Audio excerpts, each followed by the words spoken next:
your health. I am your host, John Lazarou. Hey, did you know that hearing loss affects approximately 40 million Americans and that 10 million of those cases are because of loud noise? But what you might not know is that hearing also plays another part with our brain and cognitive thinking.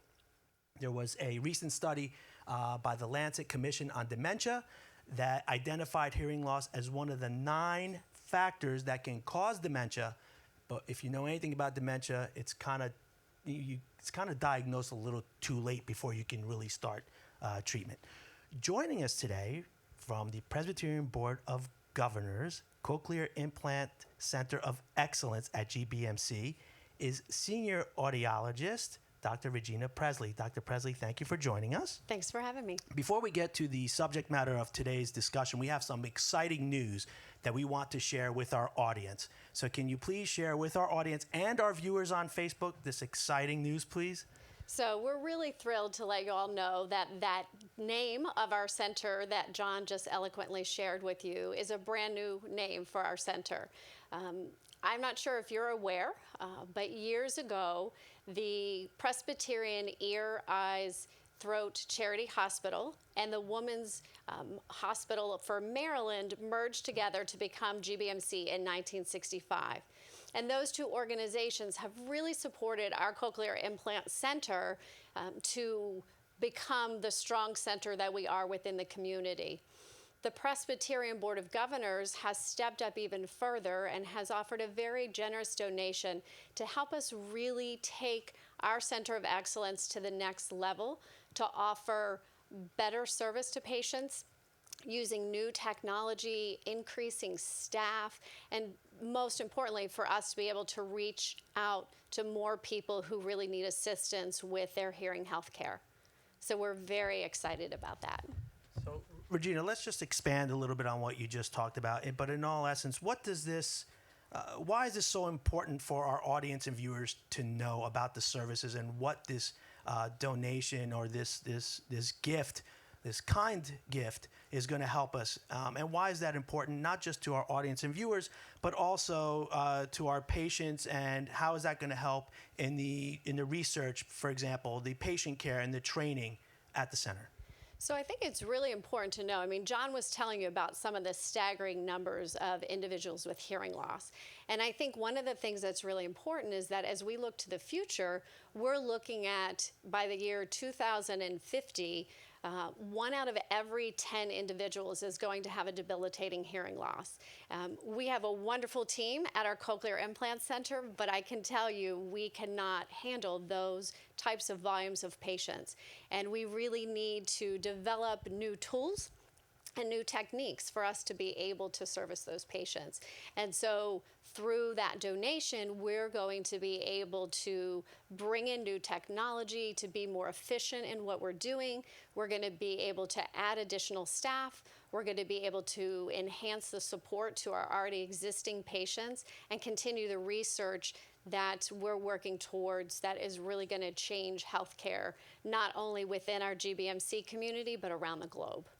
What many of you might not know, and I want to touch a little bit on the research projects, that if you could just summarize quickly some of the important ones you've been involved in and also some of the future projects that you will be involved in, because as a result of the generous gift coming from the Presbyterian Board of Governors for our Cochlear Implant Center of Excellence. Can you just expand on that a little bit? Absolutely. So one of the ways we were able to get the Presbyterian Board to be so committed to our focus is some of the work that we've done in quality of care for patients and using new technology in terms of cochlear implantation. I think where we're all very excited is where we're headed with technology. And so moving forward, what we're going to be using is some tools that are going to increase our efficiency, new test materials that patients are going to be able to even assess themselves with assistance. That's going to allow us to be seeing more patients in an efficient manner, using artificial intelligence to make sure that patients are getting optimized settings and using the expertise of people all around the world. And then to be able to support, because obviously that research takes a lot of time and energy from our entire staff. And so we'll be able to use their support to help continue that so that we really can change the face of hearing healthcare. Round of applause. Congratulations on getting Very the excited. donation. Thank We're you. really all excited. And thank you to the Thank you very Presbyterian Board for making that happen. Okay, so now we're going to get to the subject matter at hand, which is hearing loss, okay? So let me ask you, if you were to tell me, what are the most common, we talked about hearing, noise-induced hearing loss, but what are some of the other factors of hearing loss? So there's a variety of causes, anywhere from ear infections, fluid in the ear, genetics can play a part, medications and illness, and the aging process along with noise-induced hearing loss. So in our discussions and as part of the research, we understand that hearing loss is kind of broken down into three main types. Can you briefly describe each of those types of hearing loss? Sure. So our ear is actually broken down into three different parts. And so as you can see here, the outer part of the ear is where we think about wax building up and it just stops sound from getting through. Right behind the eardrum is what we call the middle ear space. That's where most of us think about ear infections, but there are also some bones in the ear that move, that transmit sound to the inner ear. And if they are broken, sometimes if they get calcified or they bone over, it doesn't allow the sound to transfer through. And then the third part of the ear is the inner ear, or the cochlea, which we lovingly refer to as the organ of hearing. In that cochlea, we have these little hair cells, and they bend and send information up the nerve into our brain. So I think part of the confusion about hearing is we all say, oh, we hear with our ears. Well, yes, the ear captures the sound, but that sound has to go up the nerve to the brain, and then the brain needs to interpret that and give it meaning. So anywhere along that line, if there's a problem and the sound can't conduct through, then that information can't make it to our brain. Okay, great.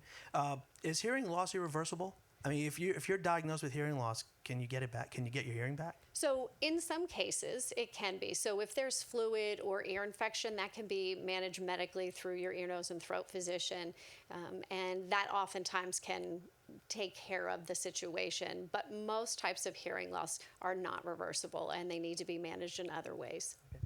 Joining us today is Dr. Regina Presley, Senior Audiologist at the Presbyterian Board of Governors Cochlear Implant Center of Excellence at Gbmc. Thank you for joining us. And I encourage everyone who's watching us and our audience members, please feel free to send in your questions. I'm sure Dr. Presley would love to hear from you, as would I. So please feel free to submit your questions on our Facebook page, or also submit them from our audience as well.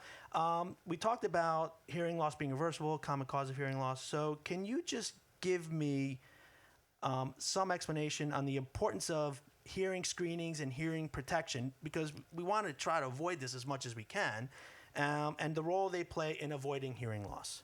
So hearing screenings, just like all other screenings, the importance is early identification. And whether we're looking at someone who's older in life or a child, it's really important to identify the hearing loss, what's causing it, and to manage it. Because the longer that our brain is not getting that information, it's much harder for us in terms of communication. If we're looking at a child, it's developing speech and language and making sure they're able to learn properly. And that's crucial if they're not getting that good input. From an adult standpoint, we need that input to be productive in our jobs, to communicate with our loved ones and feel connected with the world. So it's really important that we identify it early and start treating it. I also found out from doing some research that there are different types of hearing tests that are geared toward different sections of our ear, or different parts of our ear. Can you briefly describe those tests and which part of the ear they focus on? Right. You've really been doing your research. I try to be prepared, I will tell you. So there is a variety, and some of the tests that we'll choose may be determined by the age of the patient, or if the patient is able to actually participate. So we do hearing screenings on newborns, so before anyone leaves the hospital. So those tests tend to be, we put a tip in the ear, we measure an echo that comes back once we put a sound in. That's called an otoacoustic emission. We also do a brainstem response test where we actually make brain wave measurements that say, okay, it took the sound this loud for a patient to hear that. And again, that's by putting a sound in the ear. Some patients are sleeping, some patients are awake for that test. And those are testing, the Otoacoustic Emission is testing that inner ear. The ABR, we're going to do both. We're going to look and see where that breakdown is. We have tests that will test how your eardrum is moving and how the muscles in your ear are tightening to loud sounds, because they do that to protect our ears. And then finally, probably the one you guys think of the most is raise your hand when you hear a sound. And for that, what we're looking for is just how soft can we make a sound and you're still able to detect it, because that's going to help us know the degree of hearing loss that you have. And then finally, we look at how well patients are able to understand speech. So we give words and sentences and look to see, even if I'm able to hear sound, is it clear to me? Because sometimes that's not the case. And all of those give us the full picture of what the cause of the hearing loss is and how we need to manage it. So joining us today is Dr. Regina Presley, Senior Audiologist with the Presbyterian Board of Governors Cochlear Implant Center of Excellence at Gbmc. I want to talk a little bit about the research, because what many of you might not know, and I don't remember if I said it earlier, but our center is considered one of the top 5 in the country when we do research or test new technology. So with that segue, let's talk about this.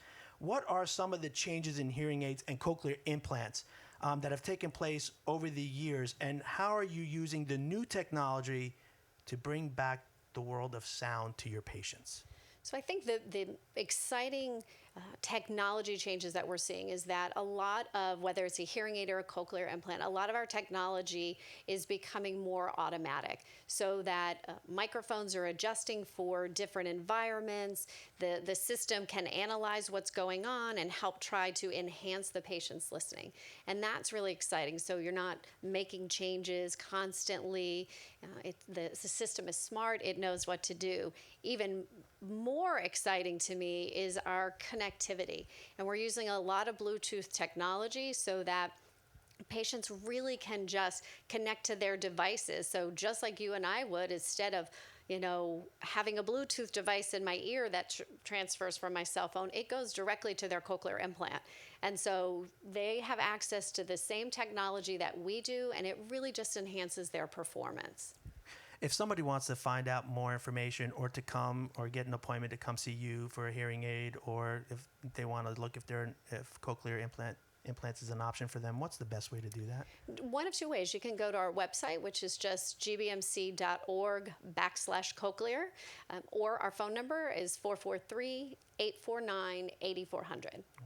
Now, Dr. Presley, something I didn't share with you that I'll share with you now is that hearing loss is very close to me. My father has excessive hearing loss. And my question to you is, there's so much technology that's out there, okay? There's so many options that's available. What advice do you give to someone who's doing their research to find out, hey, which is the right hearing aid for me, or am I a candidate for cochlear implants? What advice do you give those that are doing the research? Because I have to be honest with you, even for me, it's kind of overwhelming.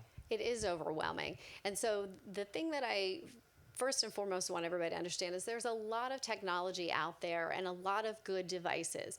I think the important thing is to really develop a rapport with your audiologist and really talk to them about your listening needs, your lifestyle, because I can have patients with the same hearing test, but they have different needs in terms of their equipment. Depending on your dad, he might be very technology savvy. He might not do technology at all. So let's talk about what are his needs, what are the things that he does during a given day. And also keep in mind that if you have a family member yourself and you've pulled away from activities that you once enjoyed, keep in mind that once you start hearing better, you may find that you're back to those activities. Joining us today is Dr. Regina Presley, Senior Audiologist with the Presbyterian Board of Governors Cochlear Implant Center of Excellence at Gbmc. Dr. Presley, you've been providing us with such great information. I really appreciate you coming today. We have 2 questions that were submitted before our program that I want to get to. Rita Andres asked, does this new technology pick up background noise? This is a huge problem with hearing aids. Rita, I understand, and I hear that a lot from patients. And so I think the hard part is that all of us are impacted by noise. I'm sure if I said to the audience, raise your hand if you're impacted by a noisy environment. You have difficulty, right? When you're go to dinner, you're at a wedding reception, that's a lot of competition. So when you have hearing loss on top of that, it makes it even more challenging. The new technology is really great in trying to improve that. But let's talk about even a cochlear implant. So the cochlear implant, the idea behind its automatic processing is to focus on speech. However, if there are four of us at a table, John, and I'm trying to listen to you, but somebody over here is talking, Right. the implant can't know exactly which person you want to hear. It's going to assume that it's the person you're listening to. If you're nosy like me, I'm probably trying to listen to the person over here at the same time. So I think that's really important for us to know. But to help with that, there are also accessories that you can use with your hearing aids and your cochlear implants. Extra microphone technology that you can sit in the center of a table and it becomes a conference mic. Or if you're in the car with your spouse, they can actually wear it, on their shirt, and their sound, their speech will come directly to your implant, helping to get rid of that noise just to enhance the experience. Okay. We have another question from Mary Kane, and she wants to know, what are factors that impact the effectiveness of a cochlear implant success? Very good question, Mary.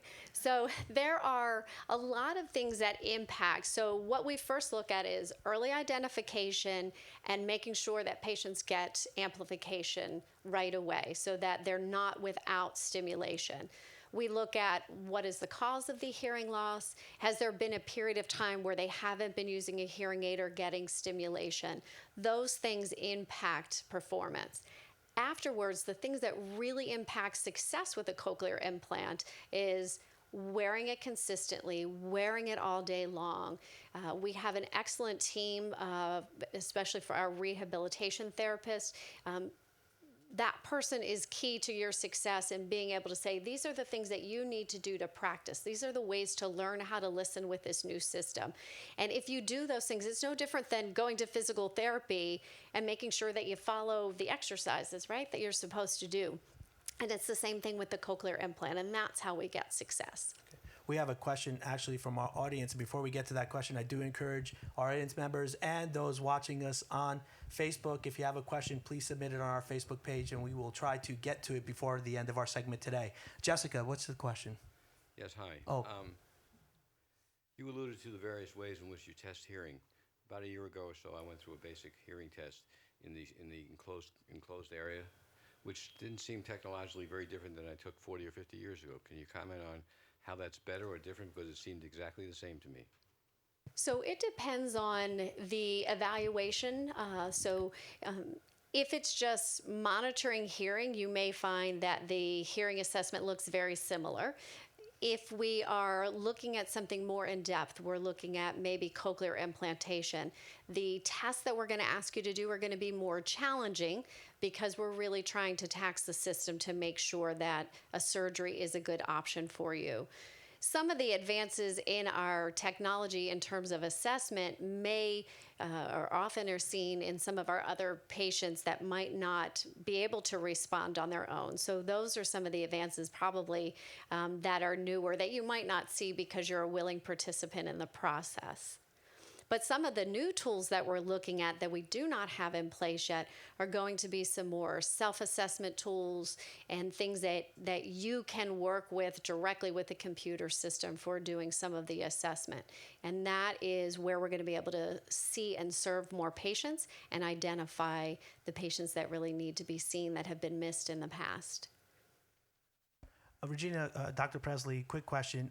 When we talk about hearing aids and cochlear implants, are they covered by health insurance? And if I'm not mistaken, we have a new update regarding Medicaid when it comes to hearing aids or cochlear implants? Yeah, that is correct. So unfortunately, I wish I could tell you that all insurance companies cover hearing aids.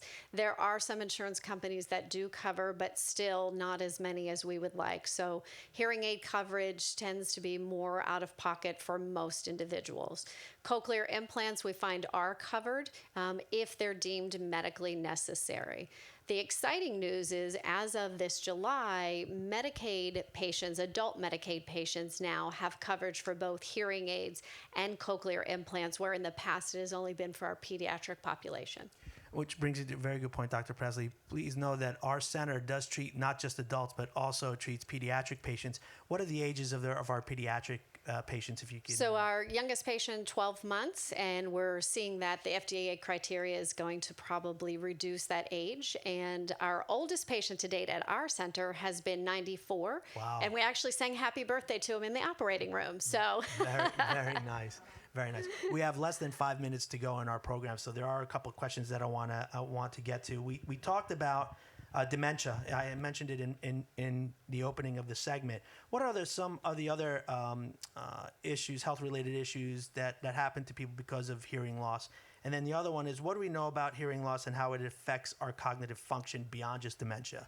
So I think some of the things that we need to think about is that there is a relationship between cardiovascular disease as well as diabetes. So those are kind of red flags for us to say, if that's part of your history, having a hearing screening is probably a good idea. In terms of the cognitive component, this is more recent and it's really become a big issue for us. So unfortunately, what we know is that most patients will wait about 10 years before they will pursue their hearing loss. They may think that they have a problem, but they really won't do anything about it for over 10 years. And because of that, they're without information. So they're not hearing as well, and that creates social isolation and depression, and it really reduces the amount of input that we're getting to our brain. And when that happens, we're seeing that even with a mild hearing loss, patients are 2 times more likely to have dementia. If they have a more severe hearing loss, that goes up to 5 times more likelihood of dementia. So, I'm sorry. No, it's okay. Good. So I was going to say, identifying it and really seeking help early on, even if it's a mild loss, from a cognitive standpoint, has a huge impact. Okay. We have another question from our audience member, Jessica. It's actually a comment. We have Shannon said, quality of care. No one is better than the Gbmc team. My family knows firsthand ×2. Thank you for everything. And Michael said, looks great, guys. Well, tell them thank you to both, right? Absolutely. Thanks to both. One of the things that you and I have spoken about hearing loss is the excitement that you see in your patients once you've helped them reach their goal of being able to hear things that they haven't been able to hear for years or ever. What do you feel as in your position? What kind of joy and excitement do you get when you see that happen to your patients? I actually just said to our doctoral intern the other day, I have the best job in the whole world, because yesterday, for instance, literally every single patient that left the office, we left with a hug, because it's life-changing. There is not really a lot of things that people can do where every day you go to work and you realize that you've really improved the quality of life. So whether it's hearing a child say, I love you to a parent for the first time, or it's seeing a 90-year-old patient say, hey, Regina, I just signed up for a college class. And I, of course, say, why? And they say, because I can. Like that, it's just so inspirational to me to see what our patients are able to do. Joining us today is Dr. Regina Presley, Senior Audiologist with the Presbyterian Board of Governors Cochlear Implant Center of Excellence at Gbmc. We have a minute left, and for those that might have joined us late, we started our show with some exciting news. Regina, let's just go over some of that news again, and also just to say how that's going to help us when it comes to patient care, research, and training.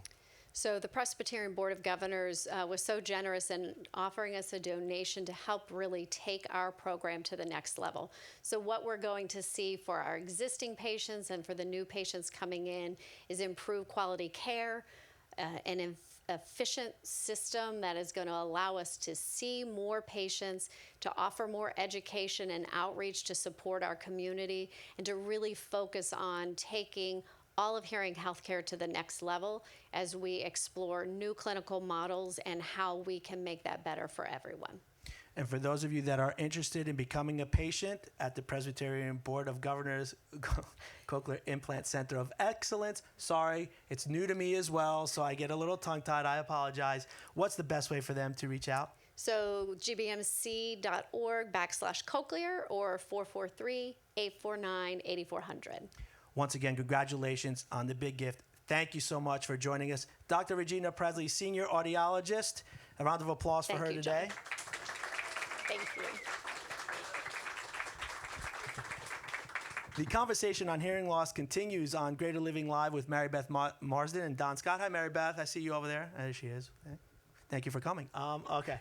Now, the conversation continues. Next month on To Your Health, we're going to focus on e-cigarettes, lung cancer, and the dangers of vaping. So I'm sure you might have read that a lot of our kids are now doing this, which is very dangerous. So please join us on Wednesday, November 14th, here on To Your Health. I want to thank you all for tuning in. I want to thank our audience members for attending. As always, I hope you all learned something new today. And I want to thank Dr. Presley for joining us and for also the great work that you and your team do at the center. Until the next time, cheers to your health.